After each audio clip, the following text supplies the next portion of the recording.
I love.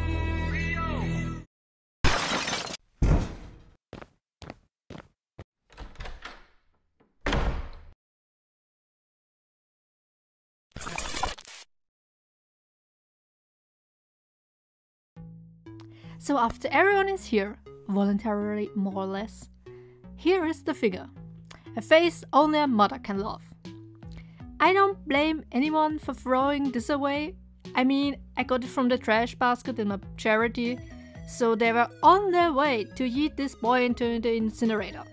He has cuts, loose plastic, a Harry Potter mark, looks like he would give you lead poisoning, demon eye syndrome, and looks like he ran into a wall face first.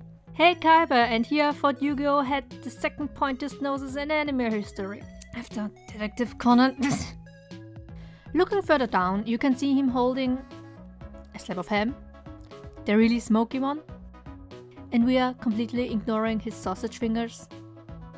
Or maybe not, because the maker decided to make his thumb 3 times the size of his other fingers. He got some blood on his mantle, maybe from getting his ass kicked by Yugi so many times. Or maybe something else. Look at what I found when I was a kid.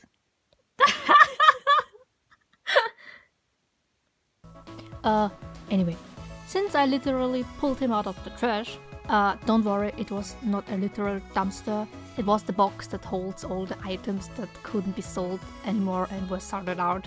I am not on that level yet, so I prepare a disinfecting bath to scrub him clean.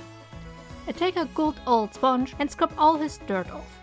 Oh yes, and here I realized that I can completely remove his mantle. Like anyone would have done this and left him with 2 giant nipple holes. After he's dry and before I take him apart, I check his arm function. Truly fascinating. I take a look at all of his uneven sculpting and overall ugliness. And then it hit me. That's a bootleg. The original and the bootleg look quality-wise almost identical. I actually looked at the pictures of this figure on eBay and I thought that I had just one with an exceptionally bad paint job, because the real ones didn't look that much different either. But when the original licensed product looks like a bootleg to begin with, how did this get signed off by Konami? And let me not get started on Gopnik the Army. He has a fate even worse than Kaiba. So I'm not throwing away any kind of bootleg. That's why I'm here, to restore them and make them not look like they went through a microwave. And besides that, he's about 20 years old by now. That's almost older than most of my viewers. Wink wink. Subscribe to raise the age graph. To restore him, I have to take him apart completely. I went through several different sizes of screwdrivers and heavy machinery, but at the end, the plastic was the weaker one and broke the thread before I could get the screw out. Anyone who has the figure and wants to take it apart, here's how his innards look. Before I paint over everything, I need to get his skin smooth like the head of a blue-eyed white dragon, because a primer would only highlight all his unevenness. So I take my trusty Stanley knife and remove every single sharp plastic edge that I could find, and there were a lot.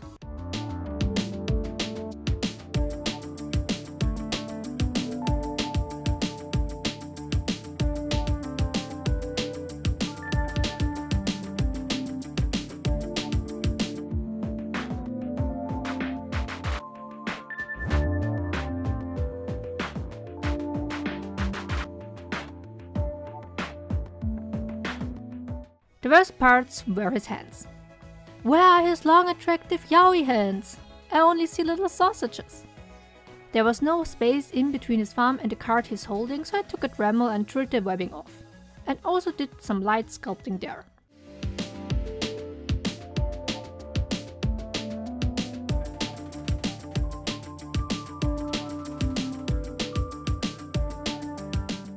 Oh, you thought we would start painting now, huh? Now it's sanding time!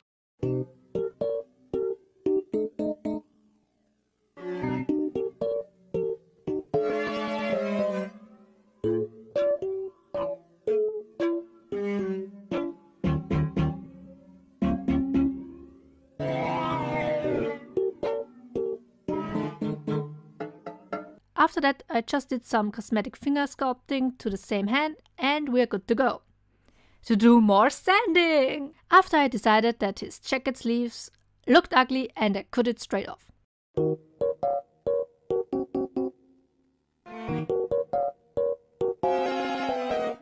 Ah, finally finished, huh? Haha, surprise! More sanding!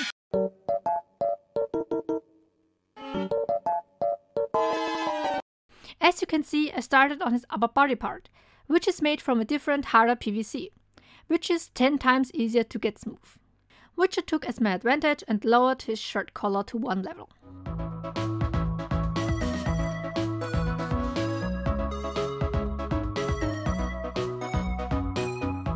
When that's finished, I get to sand his face and hair, which is honestly the ugliest part of this entire figure. Hi.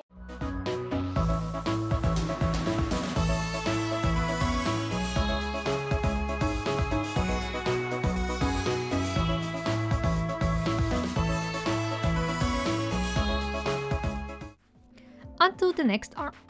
It's been about 15 years since I last seen the first season of Yu-Gi-Oh!, which the figure is based on. That's why he's rocking his blue and slightly darker blue drip, and not his iconic black and silver outfit. But when did he wear a dual glove? I can't remember him ever wearing one in the series, since he was more of a rich genius kid, don't need no friends character. When we're already at that topic, why is his necklace out? I thought he ever wore his necklace on display in later seasons and not in the first one. 2002 Mattel, I thought you know what you were selling to the kids. Think of all the children. They will never forgive you for such inaccuracy. I can't even look at this anymore. Ah, it's an atrocity. Anyway, I'm tackling the finger problem again. This time I'm cutting the inside of his finger to lift it from the card and make it a bit skinnier. Cutting didn't really help that much, so I needed to get out the big machines. Next step is fixing his mantle, which is by far the easiest part. I just use some rubbing alcohol and the stains are gone.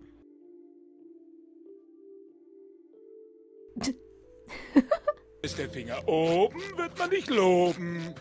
So apparently I like to almost myself in every custom video I do. Now I'm huffing toxic fumes because I decided I didn't need to go outside spraying the primer. Big mistake. You see me reconsidering it for a moment? Right there, but I still went through with it. My lungs will thank me later. I mean, I wore a mask, but did it help? No. Let's quickly change to the next step. I'm getting secondhand fume poisoning.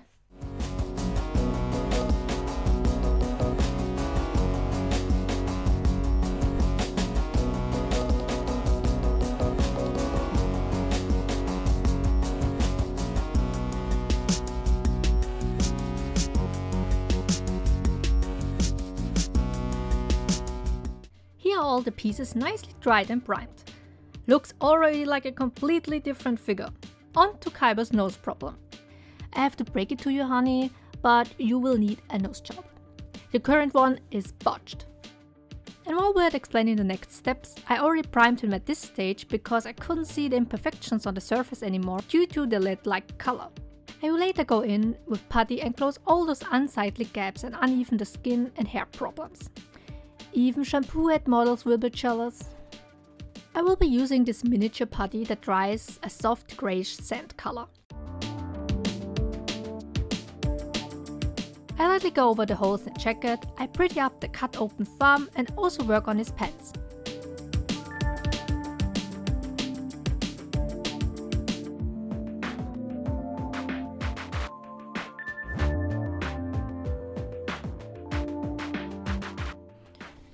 I really don't hope that I have to censor this.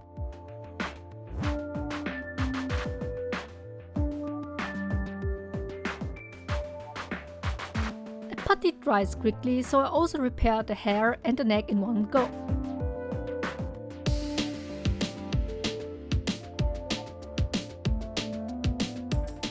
And now more sanding!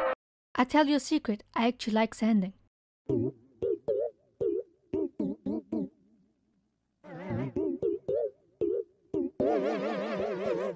I use several different mini files with different shapes to get into all those clothing folds. Shape the putty and make it more look like one piece.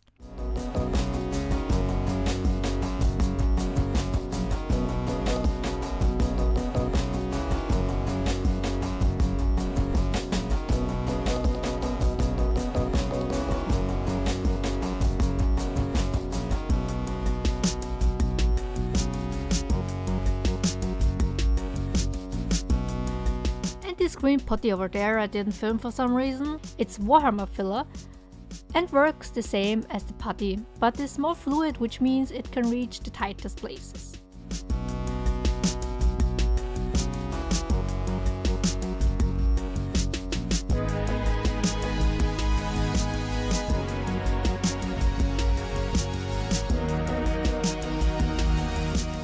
Now let's repair a few spots. I use a tiny amount of epoxy clay and repair the deep cut in the hand, which I totally didn't cause myself when using a Dremel at the wrong angle. I wouldn't do that.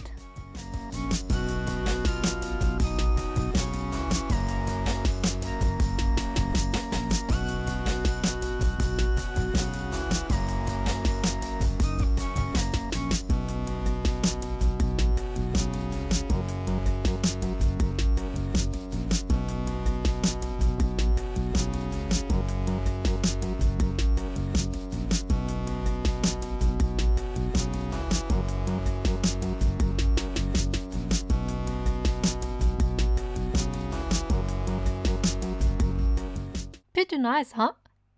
Wrong, needs more sanding! While I sand in the background, I give Kaiba his long-awaited nose job. It was a tedious work and took around an hour, or 3, to get his facial features right. And I decided that he needed filler in his lips too.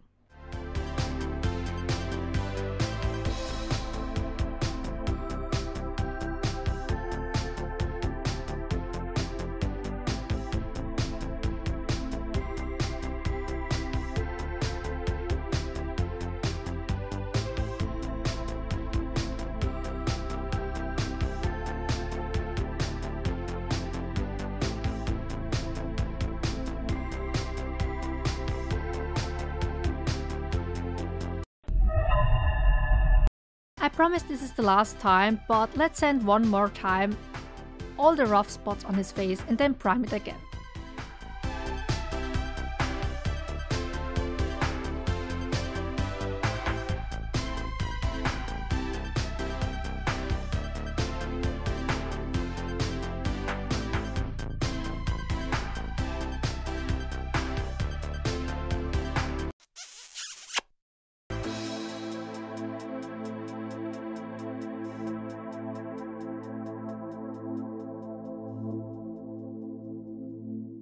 Let's start giving Kaiba some life again and finally start painting after his face.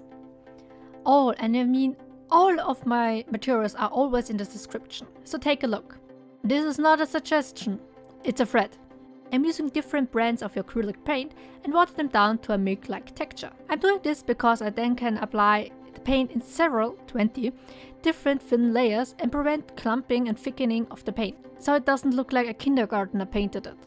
Go through these quite fast, but I will put a layer counter on the top so you know about which time dimensions we are talking about.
After the big parts are dry, I start the detail work and paint his belt and his shoes black. I'll do this in one coat because this black is very liquid and covers everything. It will be indistinguishable from the soul when you play God of War in the Pokemon mystery games. Post-edit cured here.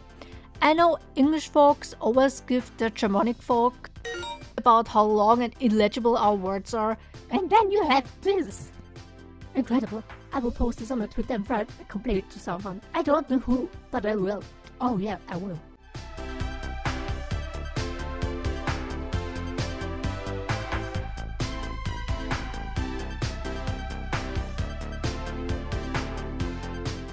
After the paint is dried, I sprayed it with mud sealant to protect it from any future paint mishaps, which will happen, and paint the buckle a shiny silver to break up the matte varnish. To go a step further, I gloss it with delicious glossy varnish. Since I'm already at the detailing phase, I will be painting his card necklace the same way I painted his body. I'm actually surprised that the necklace has that amount of detail in the first place, compared to the sad pieces of ham he's holding. As far as I can remember, the necklace isn't a playable card, but a picture of his dear brother Mokuba. Not the second dead brother, nobody wants him. I can't remember if he changes his necklace down the series into a playable card. Maybe one of my viewers knows this? Maybe they would write several comments about this and tell me everything about their favorite cards. But just maybe. And if you're already so far down there, maybe click the subscribe button and leave a comment if you liked the video, and if you didn't, I know where you live and I will not hesitate to send the Keklian brothers to your house.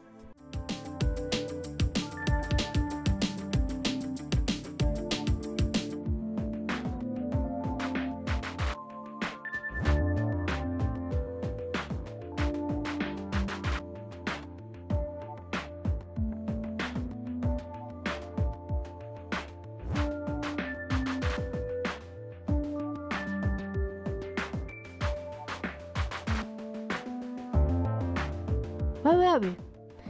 Oh yeah, painting. Painting the knob from the waving mechanism. I don't know why I showed how I painted this, because I accidentally scratched off the paint later on and had to repaint it. Marvel at its beauty as long as it lasts. Now I start painting his arms in a different dark blue tone than his shirt, since he's wearing his fancy dark blue mantle and this figure has the shirt and mantle in one piece.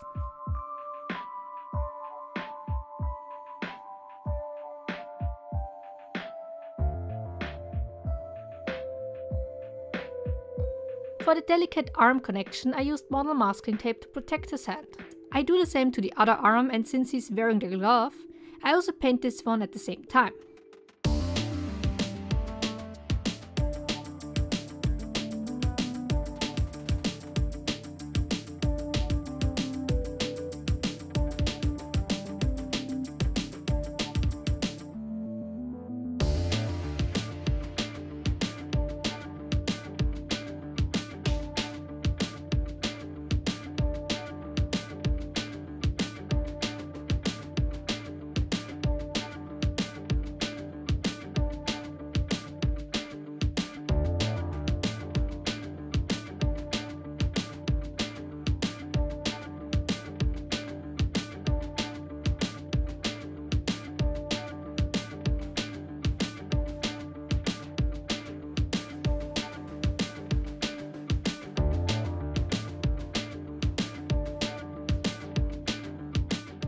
After I sealed in his skin, I start on his haircut.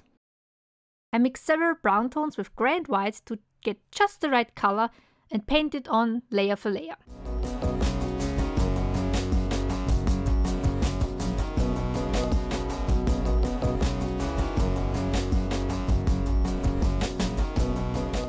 Since the sculpt of his hair is quite rudimentary, I add a second hair strand beside this big one for more accuracy.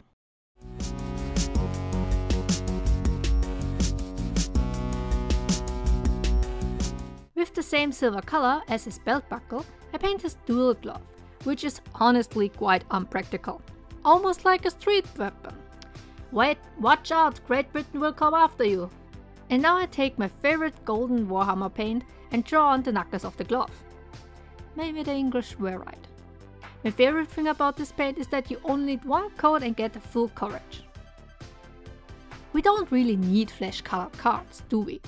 So I paint this card inside and outside. And we don't wanna talk about the inside, I just quickly show it to you. I told you, that's what happens if you don't work in layers.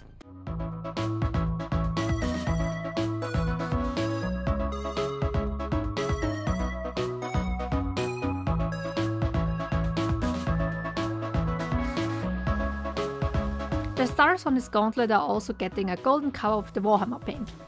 Some stars are even, some are not. Good job!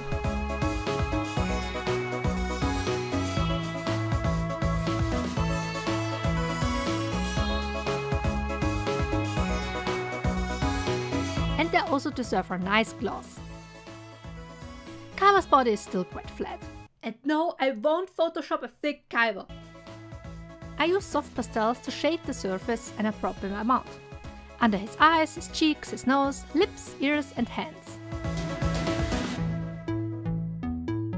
I will also add shading to his clothing. I first tried to work tone in tone, so darker blue on dark blue, but I didn't have a darker shade than the current color, so I just went in lightly with black. I usually won't recommend shading with black because the dark pigment ruins any other lighter one, and your art will look like a badly shaded DeviantArt picture from 2003. Now onto the one part that you're probably the most waiting for, the face up. I use exclusively acrylic paint with teeny tiny brushes for this, because I need a sharp edge that I can achieve with one coat, a thing that watercolors can't do. As you probably already have noticed, I actually went against the original sculpt and gave him a smirk.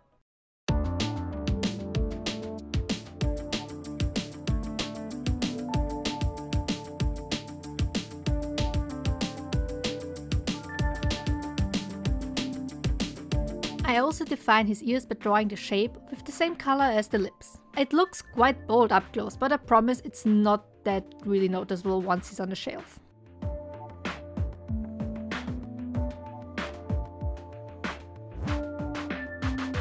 Now onto the eyes. Let's be honest, everything I do from this point on is going to look way better than the demon eyes from before. I work from the inside out, so I start painting the eye white first and then the black eyelids.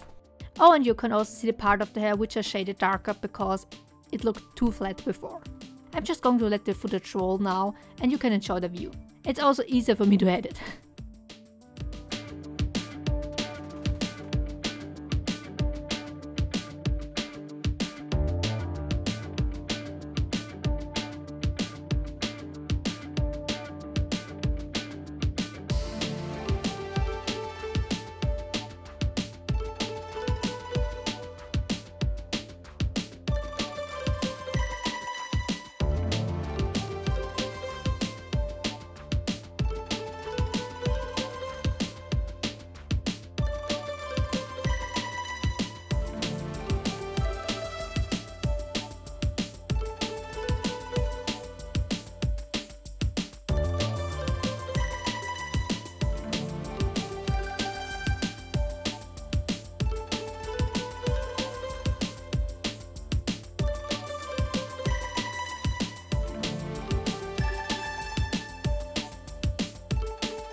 To set everything extra secure, I used epoxy resin and let it cure under an UV lamp. He still has one detrimental problem. He's unstable. In more than one way. He needs some milk! So I will be creating its own little base. For this I'll need these two metal pins that I'll skin. Just pretend I'm really cutting this. This is a slab of wood that my father wanted to throw away because it was too small for his work. But it has the perfect size for Kaiba. But we can't really put the great Kaiba onto just some old plain wood. For his ego, he needs a stage. An arena almost. So I used my trusty epoxy sculpt and create a cement-like surface. I looked up the battle arena they used back then, but boring. So maybe Anubis from the first movie came back and they destroyed the arena again. Oh well, they do this almost every time they start a duel, so it's just a normal arena then.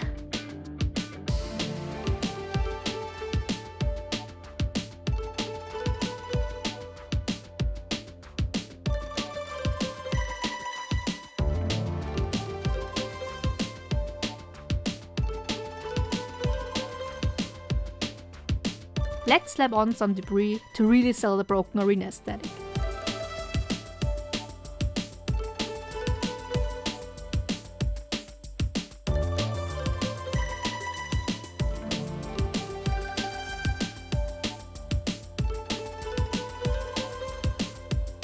We can't really leave the slab of cement like this.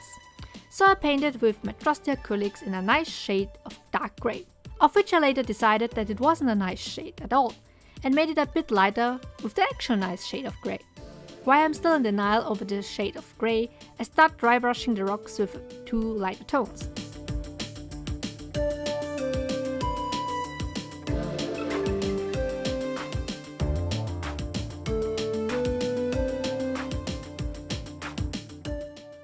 To make it even more realistic looking, I colored in the lines with white to give it some sort of tiling effect.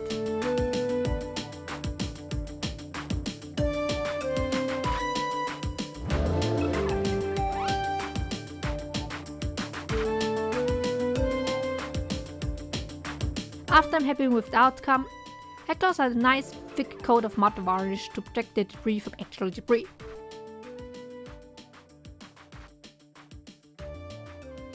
Oh yeah, and I also add these 4 fingers on the back of the base so I don't accidentally scratch my shelves.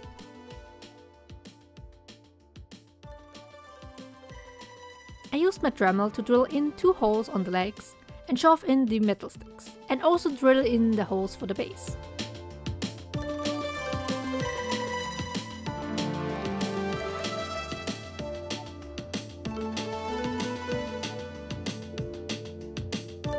After a little bit of struggling, I managed to completely stick his disembodied legs onto the base. Here are all the pieces that we worked so hard on together, while it was actually just me and you were just looking.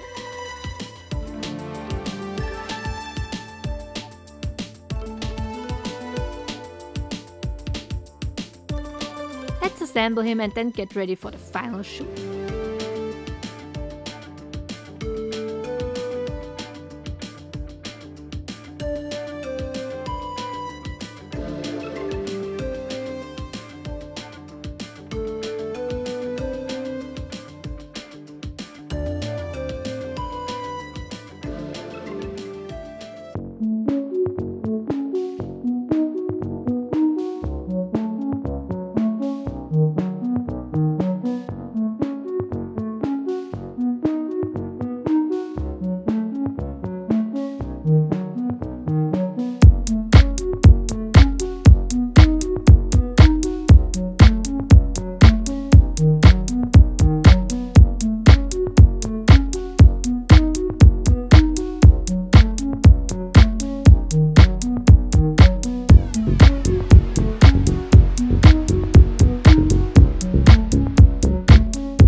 So Kaiba can finally get a revenge. No, stop it. I quit. Subscribe.